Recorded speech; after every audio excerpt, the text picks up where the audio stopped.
So as Nili said, I'm head of UX at Panduit. I've been doing UX for over 20 years. So I started in around 1999, which is a very long time ago.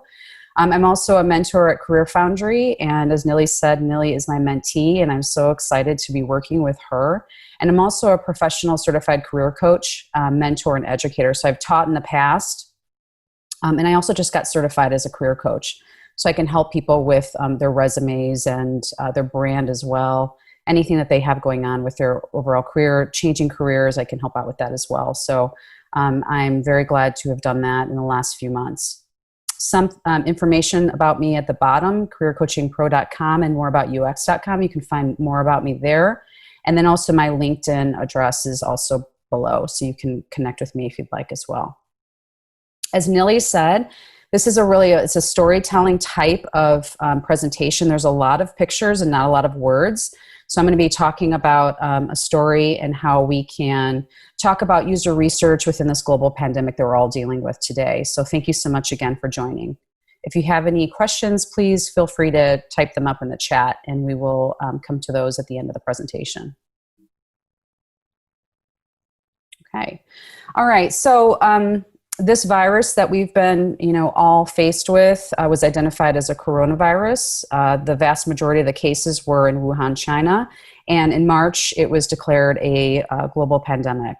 So that actually was almost about 7 months ago for us in the US, which is, crazy to think about the fact that we have overcome a half a year dealing with all of this.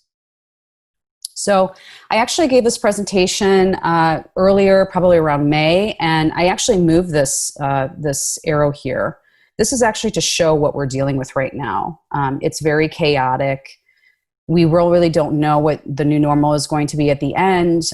So the arrow in May was around here, and I moved it just slightly. I think we're still in this, uncertain time. For some people, I think it's, earlier. They're sitting here, maybe in the left of the circle, and some are more on the right. But we will eventually come out in the end, and we will have a new normal at that time. So I talk about the double diamond a lot. The double diamond is about solving the right problem and solving the problem right. And we talk a lot about this in design. So a lot of what we need to be doing is discovering, defining, developing, and delivering, right? So it's important to figure out the problem that we're solving. Is it really the right problem to solve to begin with? I feel like a lot of companies still today, they forget about this whole first diamond, and they're spending a lot of time in execution or solutioning, which is developing potential solutions and delivering solutions that work. But if we solve the wrong problem, then we have an issue. We still have an issue, right? So companies, sometimes what they do, and in my experience, is they start with an idea and then they go straight to launch, and they skip all of the major steps to get there. They don't discover, they don't define, they don't develop, and they just deliver. And so what happens there is we forget all of those major steps, and we're kind of guessing, right? Is this idea, does it work? We fail, and a lot of times we spend a lot of money and time that's wasted. So it's really important to make sure that we're going through all of these major phases. So what I'm going to talk about today is human-centered design methods. And I really love this book. You can get it on Amazon. It is the LUMA Institute Innovating for People. I think it's around $20 to $30, but I think it's really, really great. What it does is it bottles up all of the human-centered design methods and puts into one handbook that's so easy to use. And they go into looking, understanding, and making, which are really the main phases of the design process. And I'll go into more detail about that in a minute. I actually went to the Institute of Design in Chicago, and we learned all these methods, but LUMA really does an amazing job packaging it up into one easy-to-use handbook. So now what I do, I actually overlaid the LUMA methods on top of the double diamond. And you'll see that there's looking, understanding, and making. Looking is really happening in the first diamond. It's under discover, and then understanding is in define, and then making is actually developing potential solutions. And underneath, you'll see that there's some actual methods that we can use to try and figure out what is best in those phases. For example, in looking, we're doing a lot of observations, right? And I'm going to be doing that today. I'm going to be actually using COVID as a basis to get us through looking, understanding, and making, so you can understand those phases better. Looking is really looking at observing. I think I mentioned that earlier. Understanding is more about how might we take those research methods and do something with them. So we're going to synthesize during this phase. And then making is all about, sketching and prototyping, and those are the actual pieces that I think most companies and most people do well in execution, but we're a lot of times still lacking in that discover or that discovery diamond. The Agile process is something that I just want to mention, because a lot of times when you think about Agile, it's mostly about delivery, but it doesn't have to be. You can actually embed the UX process into the Agile cycle. And so when we do that, just an example in the bottom right, traditional waterfall process is we're developing a little piece and then we're adding to it, and then finally we'll get the final product. And that doesn't work very well, because that will allow us maybe to fail too late. The Agile process has iterative cycles that helps us learn early and fail early. We actually want to fail, but fail early instead of late. In this case, we might have a skateboard, and then a scooter, and then a bicycle, a motorcycle. You can get around on all of those modes, but you can learn things by launching in these small incremental pieces. So again, just going through this whole process, you can really come back in at any point in Agile and come back and look again. So let's say you're at the understanding piece and you need to see more, or you need to gather more research. You can go back to looking and you can learn more before you progress in the project. Let's say you get to making and you decide you want to do some usability testing, and there was a piece that you missed, and so we can go back to it before you launch the solution. So it's really important to make sure that you're using Agile within your Agile cycle. So looking is ethnographic research, participatory research, and evaluative research. And that's how LUMA defines this looking phase. And we're going to go into a little bit more detail about observations particularly. But then the human-centered design methods that we'll be using is really observing our surroundings. So one thing I threw in here is Don Norman. He's great. He's with the Nielsen Norman Group. And I'm sure all of you know of him, but he says, don't reason your way through a solution, observe real people. We have to take human behavior the way it is, not the way we wish it to be. And as designers, it's really important. Yes, we're SMEs, we are experts in the area, but we need to really go out and understand what these customers are dealing with, or what these people are dealing with, in order to design best for them. And he has a really good book. It's The Design of Everyday Things. If you haven't read it, please get it. It's great. It's wonderful. Okay, so now we'll start to observe. This is taking us way back at the beginning of the pandemic. And I kind of took a journalistic view of what I was seeing around me by taking pictures and images of what was happening. And this happened very, very quickly. So once we, figured out everyone was really terrified about this virus, there was, no paper towels, no toilet paper. All of our restaurants were closed indoors. And my favorite is the Whole Foods hot bar that I could never, go to any longer. So that was something that I really missed. So everything was really changed overnight. And of course, this is in the United States. So I'm actually in Chicago, and I'm Chicago based. So another thing I started noticing is that, we're seeing things like, we're in this together, please limit our purchases to 2. You can't get more. People started hoarding things. Other things that we noticed is that stores were closing early. We were having, the older folks coming in earlier just to keep them safe. So there were a lot of things that we were learning that was very, very different. And we actually had to change overnight. Another thing we started noticing is, we're staying at home. We love our essential workers. We started to see people were saying, what would we do without our nurses and doctors? On the left-hand side, we have an image of, and I love this one, just going back to my graphic design days, about how we are supposed to be social distancing. And in newspaper, I actually started in newspaper. You want to use up every single piece of the newspaper with text, right? Because it's valuable real estate. But here, they're doing a very good job visually to showing how we can social distance and how important it is without actually reading the article. This is a picture of Chicago downtown. For those of you that live here or know Chicago, Lakeshore Drive is always full of cars and constantly has traffic unless it's like very, very late in the evening. And so this is literally when everyone's staying home. There's, I think, one truck that is on the Lakeshore Drive here. The rest, there is no one on the lakefront. They actually closed the lakefront down completely. No one could even walk or run on the lakefront. I know that others in other, cities and countries also had the same or similar, where you really could not go outside your home. We had, park benches that were taped off, so you couldn't even sit down if you were outside. And just whole idea about just being alone, but being alone together. We're all in this together. All of us were impacted by this. At the Trader Joe's here in Chicago, we actually started seeing lines, and we still have that today, where they're only letting in a certain number of people into the stores. So you really could not get into the store unless there was, you can at night. I've noticed that, right? If you go at night, there's not as many people in the store, but they are trying to monitor the amount of people that are going into the store.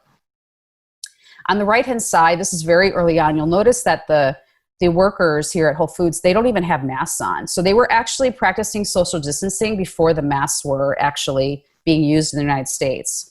So in this case, they had the blue tape at the bottom where you had to kind of maintain your 6 feet whenever somebody is going to pay. But very early on, we were not wearing masks here in the United States. So this, this whole idea of the social distancing was more important to us at that time. We see companies doing very interesting things with their brand. So in the upper left-hand corner, we have Volkswagen, we have Audi, and we have McDonald's. And so they have actually distanced their logos to show this idea of how we're supposed to be standing away from each other and using their brand in that way, which I absolutely love, going back to my graphic design days.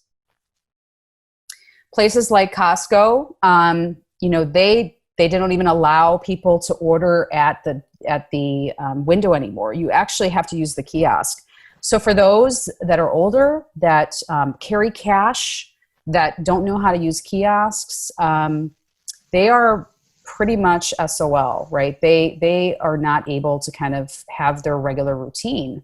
A lot of times, a kiosk can be very scary to people. So we basically have thrown this in. And in the United States, a lot of places are not accepting cash at all, period. You have to use credit. A little bit later in the pandemic, what was happening is we had these large glass or plastic shields.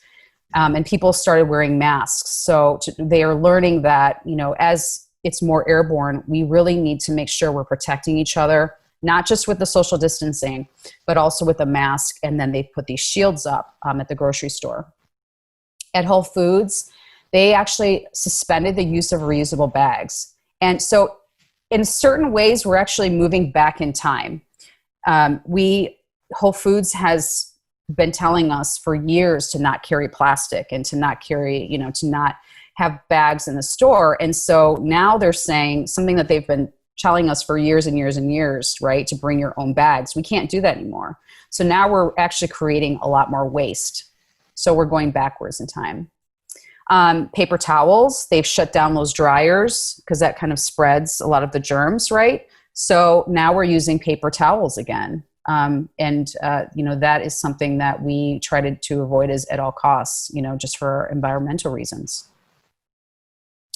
Restaurants switched to carry out and delivery only. And now it's a little bit different. We actually have, some restaurants that are opening up, but for a while there, we had contactless delivery.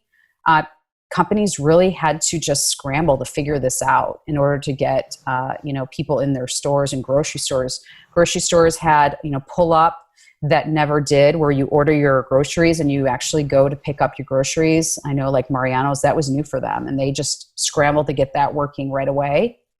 On the right-hand side, we see places like Best Buy. They were actually delivering goods to cars with these remote controls so that they could stay away from people. And you'll notice that the woman in the car is not wearing a mask. So this is very early on. Schools, oh my gosh, schools were definitely impacted. I have 3 kids of my own, and it was really something to deal with, a lot more on my plate, especially in the spring of last year. We started seeing COVID-19 daily schedules coming out, people just scrambling to get some sort of schedule for their kids so that they could be on a regular schedule. At the bottom left, ways to get kids to exercise. In certain places, it was still very cold when this hit us. And so this family here, they put their tricycles or their training wheels on shoes, and then they could ride their bikes indoors. E-learning, spring e-learning was very interesting and very, very difficult. In the bottom, I actually wrote all of the tools that my daughter's Genevieve above, all of the tools that she was using as a kindergartner. Zoom, Teams, teachers page on the web, class tag, PowerPoint, Word, Forms, Seesaw, Epic, Freckle, RazKids, PowerSchool, Khan Academy, printing, scanning, and uploading your assignments, emailing, phone calls, and YouTube. This is all tools that my kindergartner was using in the spring of last year. Then later on in May, we see that the CDC in the United States has come out with guidelines for reopening schools in the fall, which is the time that we're in right now. And this is a very long list. You'll see, kids have to wear masks. They don't share items or supplies. Their desks are 6 feet apart. There's one-way routes in hallways, tape on sidewalks, physical barriers, kids eating lunch in their classrooms so they no longer rotate. Children stay with the same staff all day, no switching groups or teachers. This is a very, very long list. And here we are going back to school in the fall.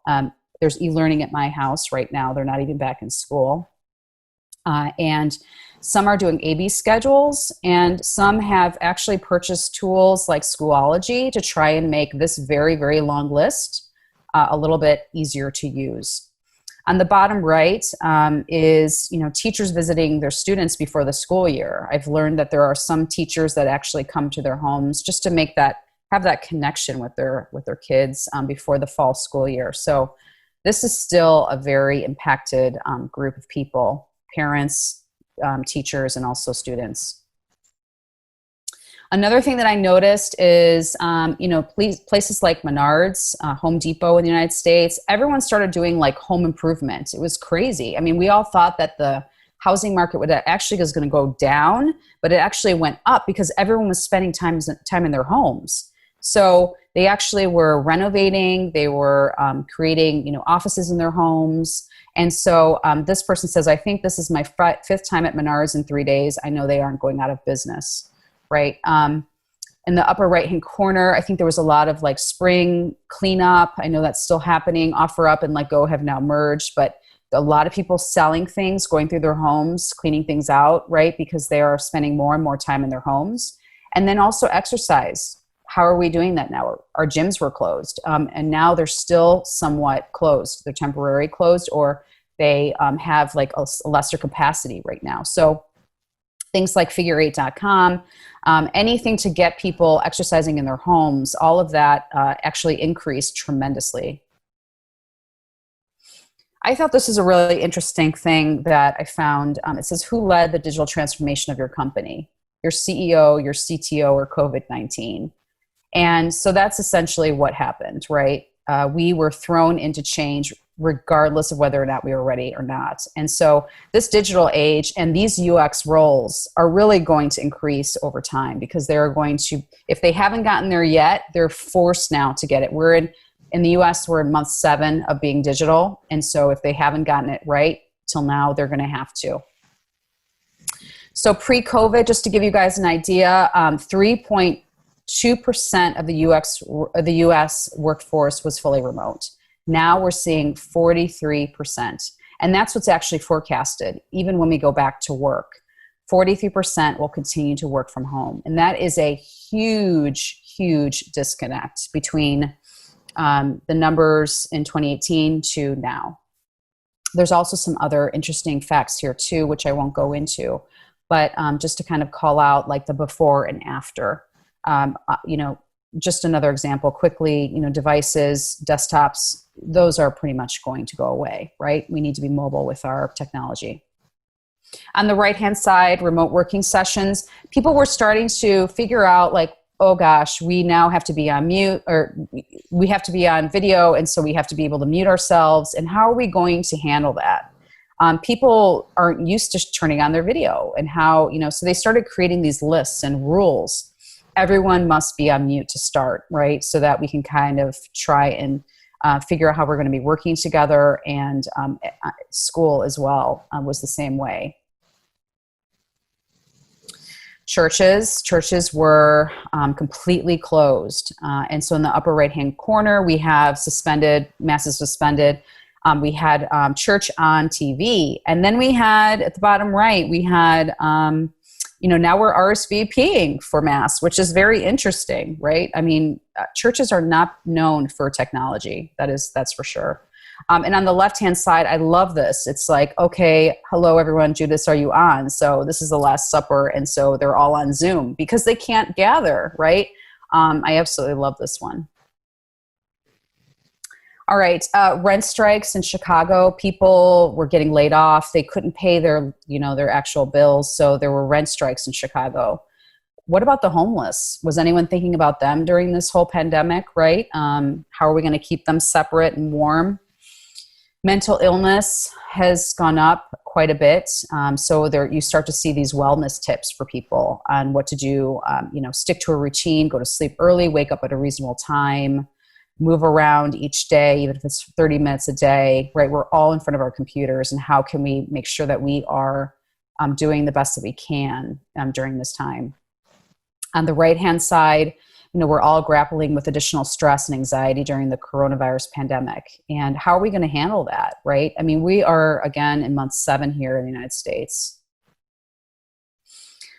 This I love as well. This is the relative importance. I mean, obviously there's probably no, data or numbers to support any of this, but I thought this is great, right? Because, wine sales are up in the United States, and coffee is pretty much at, stable here. But you'll notice that sweatpants is very, very high, right? So I don't know about you, but, getting dressed in the morning for work is now a very different thing. And so I'm not sure anyone's buying a suit these days, right? People aren't even getting married as often. So shaving and, bra sales are down, and sweatpants are way, way up. Also on the right, you'll see that everybody's having a bad hair day. Right now, the salons are finally open in the United States, but there was a moment where no one could go to the salon, they couldn't get their hair dyed, and no one was getting their hair cut. So how did they handle that? How did we handle that? Right now, some of that is going to stick, even though the salons are open. Are people feeling comfortable going back to the salon? Not really, right? So people are still doing things in other ways, and that's what's going to become our new normal. We talked about waste a little bit ago. This is another great example. I don't know about you guys, but plastic gloves are everywhere, and this is going to be a huge, huge problem. There's actually gas mitts now, right? So if you go to get gas at the gas station, they've actually created gas mitts that you could use for one time. You put them on, you pump your gas, and you throw it, hopefully, in the garbage. So this is becoming, a problem as we continue. Masks. Masks were in the US, they were not readily available, just like hand sanitizer and everything else. It was a problem. We see pictures of people just trying their best to come up with all ideas for how are they going to protect themselves. Some of these are, they're the most ridiculous cases, but, people are scared here. This is a very serious situation. And you also see in the middle here, a lot of people using their rearview mirrors for their masks, right? So I'm observing that as well.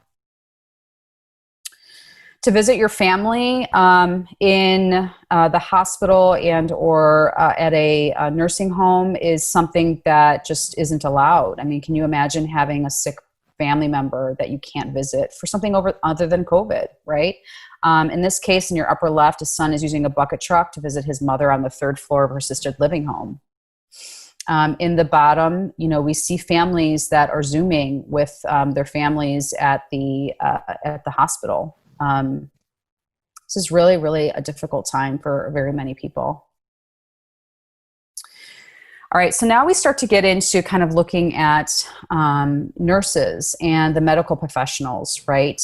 We have COVID-19 video visits. At the beginning, you couldn't even go in for a regular checkup. Now in the US, you can, but they're really not taking a lot of patients. Things have changed tremendously. They can only take one patient in 1 hour. Before, they used to take 2 patients in an hour because they have to clean and disinfect. There's a lot of new rules that come with COVID-19 in the medical profession, and nurses, they did not have the appropriate equipment. You'll see here, there's like these battle scars from them wearing glasses. And on the right-hand side, crime was actually down quite a bit. Oops. Are you seeing my screen? Okay, great. Sorry for me, it just glitched out for just a minute. So thank you so much for your patience on that.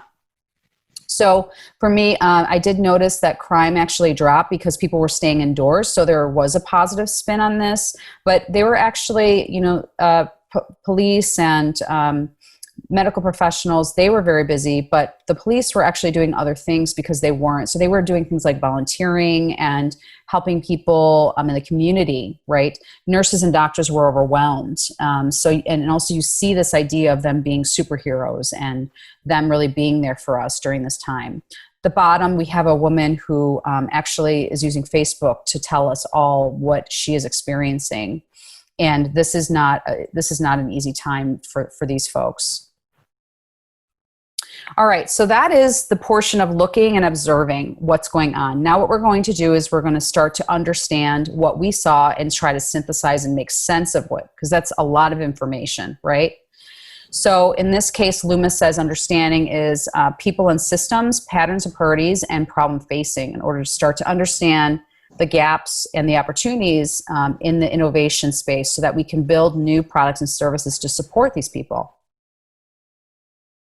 So what I did, and I come up with these tables quite a bit, where we start to look at how can we make sense of everybody that's impacted and all of the personas that have been impacted by COVID-19. It's pretty much everybody in this case. We have family, parent, child, we have teachers and students, doctors and nurses, patients, we have homeowners, we have company and employees, workers, shoppers, government, and citizens. So in this case, basically everyone has been impacted. And what I did is I took a look at some of the quotes that I was seeing for family. I'm so lonely. Parents are overwhelmed.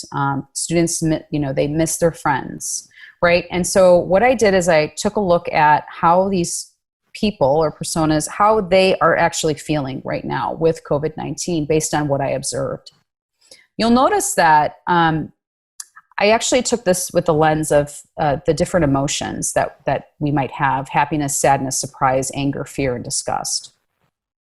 And what I did is I actually put circles for those that I feel are having this type of emotion. So what you'll see is that there's not a ton of people that are happy right now. There really are not. Teachers, for example, they might like e-learning. They might like the fact that they're having to be thrown into technology. This might be a skill that they could use in the future. So that might make them happy. There are some students that love e-learning, right? They don't want to be into the schools. They're more introverted. Employees, maybe they like to work from home. I've been hearing this quite a bit, right? Oh my gosh, we have to go back to work. And there's others that don't want to go back at all. Workers, they need to be protected. And so although they are, nervous about going into work, they're very happy with the guidelines that have been set to keep them safe, right? So that makes them happy. On the other hand, you'll notice that every single person or type of person or persona is fearful right now. This is a very trying time. Remember that first visual that I showed at the very beginning? There's a lot of chaos going on right now and a lot of uncertainty. That causes a lot of fear. So in this case, it's impacting everybody. So what I did is I started to look at the groups that were most impacted by COVID-19. And you'll notice that doctors, nurses, and patients, they have sadness, surprise, anger, fear, and disgust. And then citizens as well. they also have the same. So these are the groups that are most impacted. So for me, it was important to pick the ones that were most impacted to come up with ideas for design and solutions that would help them. So what I did is I went back to Jennifer Cole, and I actually noticed that she has a ton of diary entries on her Facebook page that I could just tap into. In this case, I can't go into the hospital right now to observe. But what I could do is I could tap into her social media, which I've actually never done in my entire career, to take a look at how we can take what she's going through based on her diary entries and come up with something to help her actually in her day-to-day. So for this nurse, we have, the virus is very real, stay home. We have Jennifer Cole, and I started to kind of break down the diary entries. So in this case, I lost a patient today. The ICU is all COVID positive. She spent the first 6 hours of her shift not leaving her room. They had to excubate him because there was too much risk to the staff. And there's a lot of this idea in green just about like the patient actually being alone and this feeling about, the fact that people can't go and visit them. So they feel alone in a lot of this. And so a lot of times these nurses, what they're doing is they're actually spending a lot of time with the patient, but they're trying to stay safe as well. And they're like this liaison between the family and the patient. Similar here, another entry, I drove home crying. I stripped down in the garage and bleached everything because they were so worried about going to their home and getting everyone else sick. And how are they going to handle that? I used my phone in coordination with another nurse to allow the husband and wife to FaceTime each other to ease their worries. This idea of please take this seriously. This is a real thing. So what I did is I started to kind of plot their journey of the nurse. She starts her shift, she checks vitals, she begs the doctor to call the family, she checks vitals again, she puts belongings in a room piled high, she ends her shift, she drives home, she disrobes in her garage, she takes a hot shower, she cries with her family, and she goes to bed. And these are her days. These are very difficult days for these people. And this journey is basically taking a lot of what I learned from their diary entries and have put these into some sort of synthesis or some sort of chronological order for their day. So what we do is we take a look at how might we design products and services to make Jennifer more happy, less sad, and not as afraid, right? Because that will help us kind of ask the question and be able to think about what kinds of products and services are we going to create to minimize the contraction of COVID-19? And what I did is I came up with some very, very quick ideas on how we could make this better for the actual nurse itself. And what we do is we try and find these gaps in the experience, and we try and come up with some products and services that are opportunities for them to make them more happy, less sad, and not as afraid. So in this case, we need to come up with masks that are hurt less, right? We must do that, right? We see these battle scars. That's one idea. Why not use an Alexa in the patient room, and so that they can contact if they're not, they can breathe, and if they're not intubated, why not allow them to call and not have to use a phone and just use voice in their room? What if we place monitors outside of the room so that the nurse wouldn't have to go in every single time to check their vitals? How about placing a place to disinfect or disrobe before getting into their car so that when they get home, they're safe and their car is actually clean? What about podcasts to support their nurses during their drive home? That's another idea, right? So we start to look at what are the opportunities for these types of people. And I just want to mention, too, that we have, during COVID-19, there's these zones, right? Fear zone, learning zone, and growth zone. I just want to mention that, this is really an opportunity to look for change and adapt to these changes and come up with products and services that help. And so what we want to do after we understand is, we've come up with some ideas, and now we want to make these ideas, right? We want to be able to make them. I also just want to mention too, this is a very interesting thing, from March 2020 to March 19 in the US. These are all of the fast growing categories. People are cooking at home now, so bread machines are up, computer monitors are up because home offices, weight training in their homes has gone up, hair coloring has gone up at home, office desks. People are getting pets like crazy in the United States right now. Everybody has a COVID pet. They're actually calling them COVID pets. Declining categories, a little bit different, right? At first, people weren't golfing, so the golf clubs were down. Events and party supplies. No one's gathering for parties. Sunglasses, people aren't traveling as much. Cameras are also down as well. So although there's a decline, there's also an opportunity for us to be creating new products and services. And there's going to be an increase in a lot of other categories as well, which we just talked about. Okay, so now we're going to make.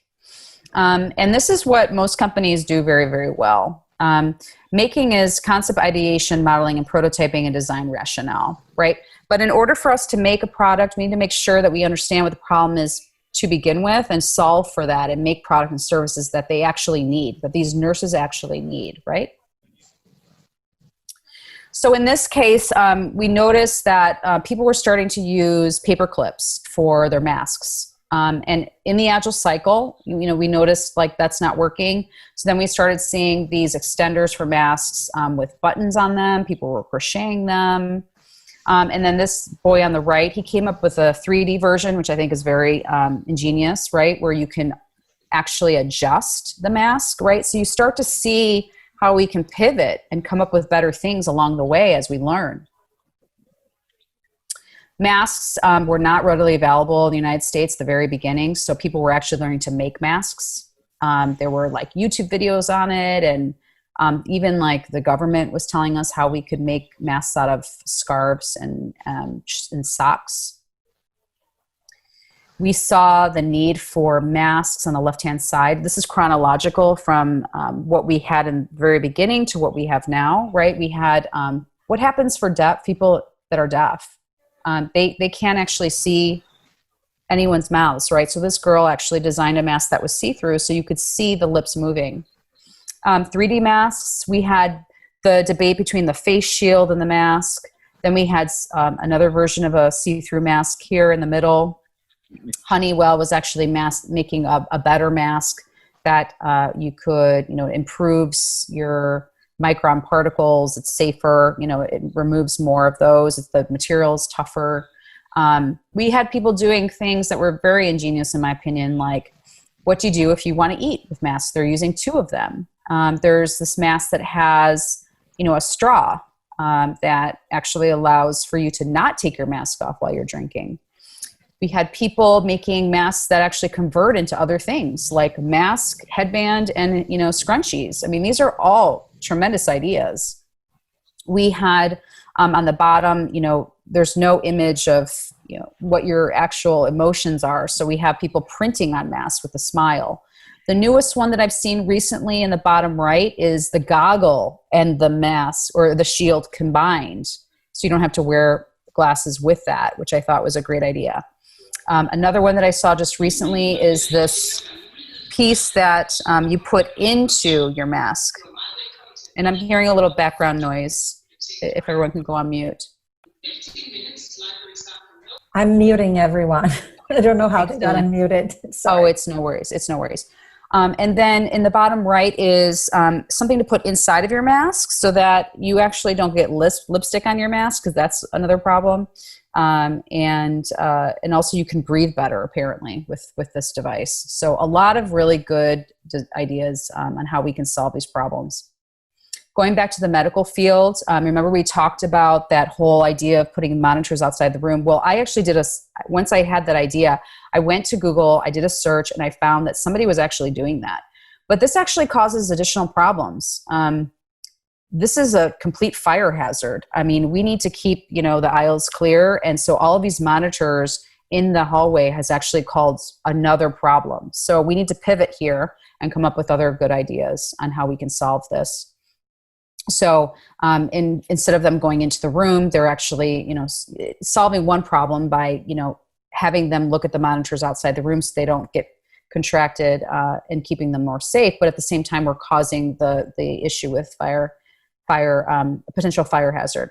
On the right-hand side, there are companies that have actually built robots to go in to check these patients, which I thought was really, really great.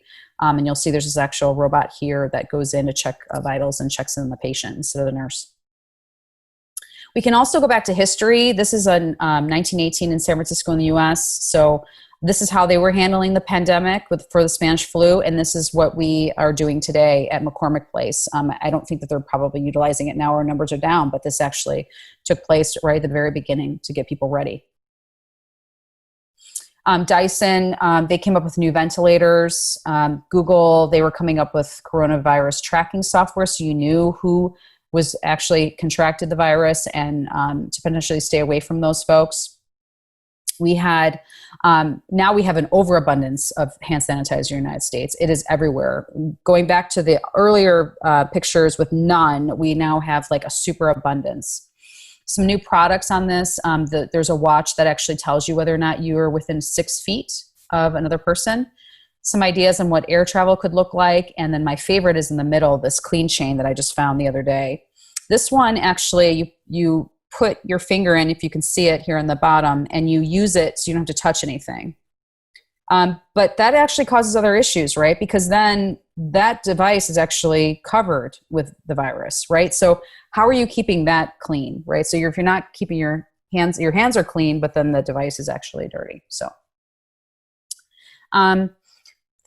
drive-in theaters were reopening in the United States. We have this idea of dance parties, virtual dance parties, ways to kind of make sure that you're 6 feet away from people at the beach, virtual vacations. All of these things are all ways for companies and people to react to the changes that were happening. Remember we talked about the hair cutting at home? Well, this is a great way to, it's a little device where you put the hair in, you pull it down, you actually cut hair that way. So new devices for that. We had change our date because people had to, they weren't able to get married. Panera actually, they started actually selling like the essentials like bread and milk. At the bottom, we start seeing restaurants reopening and using these smart, you have to use the code in order to get the menu. So you have to have that app on your phone so that people aren't touching the menu, right? Because that's covered in the virus. In the upper right-hand corner, towns in the United States, they were actually opening, and they were opening up streets, closing streets and opening up streets for tables so that people can eat there. This is another interesting one. They're using these huge tents, but the problem is, they actually closed restaurants in the United States for quite some time, and these tents, in my opinion, when they're closed, it certainly looks to me like you're indoor, right? So that cross-contamination is happening in these tents if they're closed, right? You're not really outside. That's causing other problems. The hotline at the Whole Foods is actually reopened, and they have these mitts. If you, I don't know if you can see my hand here, but you have to kind of wave your hand above this device, and there's air that blows into this actual disposable glove, and you put your hand in before you go and take the utensil to put food into your container. So I actually failed at that miserably. I did not know that I had to wave my hand, and so I was trying my best to figure that one out. And here's some others too. I'm not going to go into a lot of these, but this is a period of time where companies that are doing the right thing by their employees will be rewarded for decades to come. We see a lot of people that are getting laid off, or on the flip side, there are companies like Microsoft that are giving workers 12 weeks of paid parental leave because of school disruption. So we see companies stepping up, majorly up, and then we have companies stepping majorly down depending on the change. So this is causing a lot of issues for companies around the globe. We also have, for those that are returning, I thought this was a great idea where you have the green for, yeah, I'm okay with hugs and high fives with my mask on. I'm okay with talking, but from a distance. And then, no, please stay away is the red wristband that you can wear just to let people know. So that's it. And, just to kind of end, the point of design is, we're all here to make an impact. I feel like this is a great time for UX, again, because we all need to, make those changes into a digital world. And we all need to just do something great, regardless of what it is. And don't feel afraid to fail early.